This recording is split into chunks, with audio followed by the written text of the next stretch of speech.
Hi friends, ఈరోజు మన topic Titanic. Titanic అనగానే మీ అందరికీ గుర్తొచ్చేది ఏంటో నాకు తెలుసు. అది టైటానిక్ మూవీలోని జాక్ రోజ్ లవ్ స్టోరీ, ఇంకా షిప్ ఐస్బర్గ్ని ఢీకొనడంతో జరిగిన దుర్ఘటన. అయితే ఈ ఎపిసోడ్లో మీకు రియల్ టైటానిక్ షిప్ని సంబంధించిన కొన్ని ఆశ్చర్యపోయే విషయాలు చెప్తాను. అయితే ఈ ఎపిసోడ్ చివరిలో మీకు ఒక అదిరిపోయే ట్విస్ట్ ఇస్తాను. నాకు తెలుసు మీరు 99.9% అది ఎవరూ ఊహించలేరు, కానీ ఈ వీడియో మీకు ఒక మంచి అనుభవాన్ని ఇస్తుందని అనుకుంటున్నాను. So let's start our episode.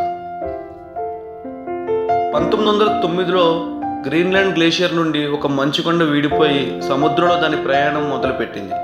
ఆ మంచుకొండ 1 కిలోమీటర్ పొడవు, 2.5 మిలియన్ టన్నుల బరువుతో టైటానిక్ పతనానికి 3 సంవత్సరాల క్రితమే పునాది వేసింది. అదే సంవత్సరంలో అంటే 1909లో టైటానిక్ నిర్మాణం మొదలుపెట్టారు. అప్పట్లో ప్రపంచంలోని అతిపెద్ద షిప్ టైటానిక్. టైటానిక్ పొడవు 269 మీటర్లు, వెడల్పు 28 మీటర్లు మరియు 18.5 అడుగుల ఎత్తుతో 52,310 టన్నుల బరువు కలిగి ఉండేది. టైటానిక్ మ్యాక్సిమం స్పీడ్ వచ్చేసి 24 to 25 knots. టైటానిక్ని నిలువుగా నిలబెడితే కియోప్స్ పిరమిడ్ కంటే 2 రెట్లు ఎత్తుగా ఉండేదట. టైటానిక్ వెడల్పు 20 అంతస్తుల బిల్డింగ్ అంతా ఉంటుంది. టైటానిక్ షిప్కి 4 పైప్స్ ఉంటే వాటిలో 3 మాత్రమే పనిచేస్తాయి. 4వది జస్ట్ అందం కోసమే ఏర్పాటు చేశారు. టైటానిక్ షిప్ నిర్మాణానికి 15,000 మంది 3 సంవత్సరాల పాటు కష్టపడ్డారు. ఆ రోజుల్లో టైటానిక్ షిప్ తయారీకి $7.5 మిలియన్ ఖర్చు అయింది. అది ఈ రోజుల్లో అయితే $166 మిలియన్ సమానం. మనం ఆశ్చర్యపోయే విషయం ఏంటంటే జేమ్స్ కెమెరూన్కి టైటానిక్ మూవీ తీయడానికి $200 మిలియన్ ఖర్చు అయింది. టైటానిక్లోని ఫస్ట్ క్లాస్ టికెట్ కాస్ట్ వచ్చేసి $4,350. అది ఈ రోజు అయితే సుమారు $1,00,000 ఉంటుంది. ఏప్రిల్ 12, 1912న 12 గంటల సమయంలో 2,224 మంది ప్యాసింజర్స్తో టైటానిక్ తన ఫస్ట్ జర్నీ ప్రారంభించింది. కానీ టైటానిక్లో కేవలం 1178 మందికి సరిపోయే అన్ని లైఫ్ బోట్స్ మాత్రమే ఉన్నాయి. టైటానిక్ బయలుదేరినప్పుడు ఐస్బర్గ్ టైటానిక్కి సుమారు 3,500 కిలోమీటర్ల దూరంలో ఉంది. టైటానిక్ని ఒక మూవింగ్ ప్యాలెస్ అని అనేవారు. టైటానిక్లోని ఫస్ట్ క్లాస్ క్యాబిన్స్ షిప్ మధ్యలోనే ఉండేవి. టైటానిక్లోని ఫర్నిచర్ ప్రపంచంలోని బెస్ట్ డిజైనర్స్ చేత డిజైన్ చేయబడింది. వరల్డ్లోని బెస్ట్ రెస్టారెంట్స్, టాప్ చెఫ్స్ టైటానిక్లో ఉన్నారు. టైటానిక్లో 10 టన్నుల మాంసం, 1 టన్ను ఫ్రెష్ ఫిష్, 35,000 కోడిగుడ్లు, 3 టన్నుల టొమాటో, 4 టన్నుల పొటాటోస్, 5 టన్నుల షుగర్, ఇంకా చాలా ఐటమ్స్ తీసుకువెళ్ళారు. వైట్ స్టార్ లైన్ కంపెనీ టైటానిక్ని ప్రపంచంలోని ద బెస్ట్ అనే విధంగా నిర్మించారు.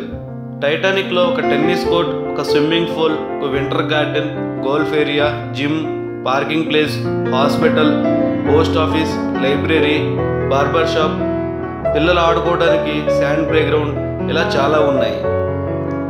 అంతేకాకుండా ప్యాసింజర్స్ యొక్క పెంపుడు జంతువుల కోసం సపరేట్గా ఒక ఏరియా ఉంది. టైటానిక్ని మిలీనియర్స్ ఎక్స్ప్రెస్ అని అంటారు. టైటానిక్ ఫస్ట్ జర్నీలోనే పెద్ద పెద్ద వ్యాపారవేత్తలకు ఒక మంచి మీటింగ్ ప్లేస్గా మారింది. టైటానిక్కి మొత్తం 16 వాటర్ టైట్ కంపార్ట్మెంట్స్ ఉంటాయి.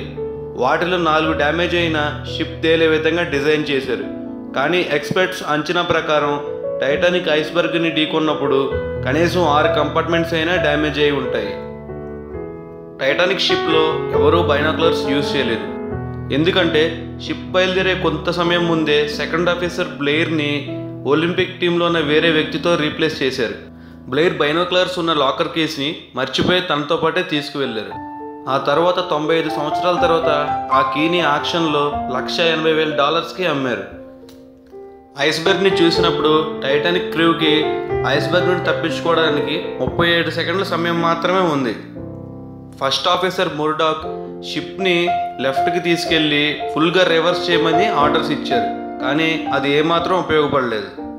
14 ఏప్రిల్ రాత్రి సుమారు 11:40 షిప్ ఐస్బర్గ్ను ఢీకొట్టింది.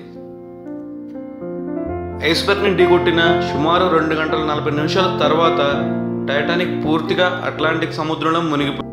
షిప్లో కన్వీనియన్స్ కోసం White Star Line company managing director Joseph Bruce Ismay షిప్లోని లైఫ్ బోట్స్ని 48 నుండి 16కు తగ్గించారు. అంతేకాదు, ఇస్మే షిప్ యొక్క స్పీడ్ని మ్యాక్సిమంకి సెట్ చేసి పెట్టమని చెప్పారు. దుర్ఘటన జరగడానికి దీన్ని కూడా ఒక కారణంగా భావిస్తారు. ఒక్కొక్క లైఫ్ బోట్కి 70 మంది కెపాసిటీ ఉన్న మునిగిపోతుందన్న భయంతో ఒక్కొక్క దాంట్లో 20 మందిని మాత్రమే ఎక్కించారు. ఆఫీసర్స్ బోట్స్ అయిపోయినాయి అని చెప్పాక చివరిలో కొన్ని బోట్స్లో మాత్రమే ఫుల్ కెపాసిటీకి లోడ్ చేశారు. ఎనాలిసిస్ ప్రకారం టైటానిక్ స్టాఫ్ కరెక్ట్గా ప్లాన్ ప్రకారం చేసుంటే ఇంకొక 553 ప్రాణాలు కాపాడేవారట. టైటానిక్కి ఆ రోజు మొత్తం బ్యాడ్ లక్కే. ఎందుకంటే డేవిడ్ బ్లేర్ కీస్ ఇచ్చి వెళ్ళుంటే బైనాక్యులర్లో చూసినప్పుడు ఐస్బర్గ్ 3 కిలోమీటర్ల దూరంలో ఉండగానే కనపడేది. ఐస్బర్గ్ మొత్తం నిలువుగా తిరగకపోయినా 1 కిలోమీటర్ దూరంలో ఉండగానే కనపడేది. లేదా ఆ రోజు కొంచెం మూన్ లైట్ ఎక్కువ ఉన్న 20 సెకండ్ల ముందే ఐస్బర్గ్ కనపడేది. టైటానిక్ మునిగిపోయేటప్పుడు ఆకాశంలోకి డిస్ట్రెస్ సిగ్నల్ పంపించారు, అంటే టపాకాయలు పేల్చారు. అప్పటికి టైటానిక్ దగ్గరలో 2 షిప్స్ ఉన్నాయి, ఒకటి కాలిఫోర్నియన్, ఇంకొకటి శాంసన్. కానీ ఎవరో వాళ్ళని రక్షించడానికి రాలేదు. కాలిఫోర్నియన్ షిప్ వాళ్ళు రెస్పాండ్ కాకపోగా శాంసంగ్ షిప్ వాళ్ళు చూసినప్పటికీ వాళ్ళు ఆ టైంలో ఇల్లీగల్ ఫిషింగ్ చేస్తున్నారు కాబట్టి వాళ్ళు కూడా అక్కడికి రాలేదు. ఈ 2 షిప్ల కంటే దూరంలో ఉన్న కార్పాథియా అనే షిప్ ఆ తర్వాత లైఫ్ బోట్స్లో వచ్చిన వాళ్ళని కాపాడి తీసుకువెళ్ళింది. 1898లో అంటే టైటానిక్ మునిగిపోవడానికి 14 సంవత్సరాల ముందే నావలిస్ట్ మార్గన్ రాబర్ట్స్ అనే అతను ఫ్యూటిలిటీ ద రెక్ ఆఫ్ ద టైటన్ అనే ఒక పుస్తకాన్ని రాశారు. ఆ పుస్తకంలో రాసిన స్టోరీ ఏంటంటే ఒక పెద్ద షిప్ అట్లాంటిక్ ఓషన్లో ఒక ఐస్బర్గ్ని గుద్ది మునిగిపోతుంది. ఈ బుక్ని ఆయన టైటానిక్ మునిగిపోవడానికి కొద్ది నెలల ముందే అంటే 1912 సంవత్సరంలోనే పబ్లిష్ చేశాడు. ఒక పక్క షిప్ మునిగిపోతున్నప్పటికీ మ్యూజిషియన్స్ చివరి వరకు మ్యూజిక్ ప్లే చేస్తూనే ఉన్నారు. టైటానిక్ మునిగిపోయిన ఫస్ట్ వీక్లో న్యూయార్క్ టైమ్స్ అనే ఒక న్యూస్ పేపర్ వాళ్ళు టైటానిక్ కవరేజ్ గురించి 75 పేజీల ఆర్టికల్ రాశారు. టైటానిక్ షిప్లో మొత్తం 9 కుక్కలు ఉండగా 2 మాత్రమే కాపాడగలిగారు. వాటిలో ఒకటి పొమేరియన్ జాతికి చెందింది అయితే ఇంకోటి పెకనీస్ జాతికి చెందింది. టైటానిక్ షిప్ మునిగిపోయేటప్పుడు బ్రిటిష్ పోస్టల్ సర్వీస్ వారికి సంబంధించిన 7 మిలియన్ మెయిల్స్ టైటానిక్ షిప్లో ఉన్నాయి. కానీ షిప్ మునిగిపోయిన తర్వాత టైటానిక్ షిప్ రెక్ మీద ఒక్క మెయిల్ కూడా దొరకలేదు. టైటానిక్ షిప్లోని చీఫ్ బ్యాకర్ రెస్క్యూ టీం వాళ్ళు వచ్చి కాపాడే వరకు 2 గంటల పాటు ఆ కోల్డ్ వాటర్ టెంపరేచర్ని తట్టుకుని అలాగే ఉన్నారట. ఎందుకంటే అప్పటికే ఆయన చాలా ఆల్కహాల్ తీసుకున్నారట. చరిత్రలోనే ఒక ఐస్బర్గ్ని గుద్ది మునిగిపోయిన షిప్ ఒక టైటానిక్కేనట. టైటానిక్లో మొత్తం 30 మంది ఇంజనీర్లు ఉండగా ఒక్కరు కూడా ప్రాణాలతో బయటపడలేదట. ఎందుకంటే మిగతా వారిని ఎస్కేప్ చేయడం కోసం వారు చివరిదాకా పవర్ని ఆన్ చేసి పెట్టి ఉంచారట. టైటానిక్ షిప్ మునిగిపోయిన 73 సంవత్సరాల తర్వాత దాని రెక్ అట్లాంటిక్ ఓషన్లో కనపడింది. టైటానిక్ షిప్లో ఉండి ప్రాణాలతో బయటపడిన ఒక నటిని హీరోయిన్గా పెట్టి షిప్ మునిగిపోయిన 29 రోజులకి ఒక సినిమాని కూడా రిలీజ్ చేశారట. నేను ఈ వీడియో స్టార్టింగ్లో చెప్పిన విధంగా ఈ వీడియో ఎండింగ్లో మీకు ఒక షాకింగ్ న్యూస్ చెప్తానన్నాను. అదేంటో తెలుసా? ఇప్పటి వరకు మీరు విన్నది టైటానిక్ గురించి కాదు. అవును, మీరు వినేది నిజమే. టైటానిక్ లాగా సేమ్ ఉండే దాని సిస్టర్ షిప్ ఒలింపిక్ గురించి. ఇది ఎలా అనుకుంటున్నారా?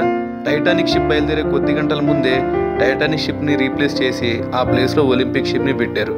దీనికి గల కారణాలు ఏంటో, ఇది ఎంత పెద్ద స్కామో, దీనివల్ల కావాలని ఎంతమంది ప్రాణాలు తీశారో తెలిస్తే షాక్ అయిపోతారు. ఈ వివరాలన్నీ తెలియాలంటే పార్ట్ 2 ఖచ్చితంగా చూడండి. దానికి సంబంధించిన లింక్ ఈ వీడియో కింద డిస్క్రిప్షన్లో ఇస్తున్నాను. ఇంట్రెస్ట్ ఉన్న వాళ్ళు ఖచ్చితంగా చూడండి. మీ అభిప్రాయాలను కామెంట్ రూపంలో తప్పక తెలియజేయండి. మరిన్ని ఇంట్రెస్టింగ్ వీడియోస్ కోసం కింద కనపడే రెడ్ కలర్ సబ్స్క్రైబ్ బటన్ పైన క్లిక్ చేసి మా ఛానల్కు సబ్స్క్రైబ్ కండి. మీరు సబ్స్క్రైబ్ బటన్ పైన క్లిక్ చేసిన తర్వాత పక్కనే కనపడే బెల్ ఐకాన్ను ఖచ్చితంగా యాక్టివేట్ చేసుకోండి. మళ్ళీ ఒక మంచి మిస్టీరియస్ టాపిక్తో కలుద్దాం.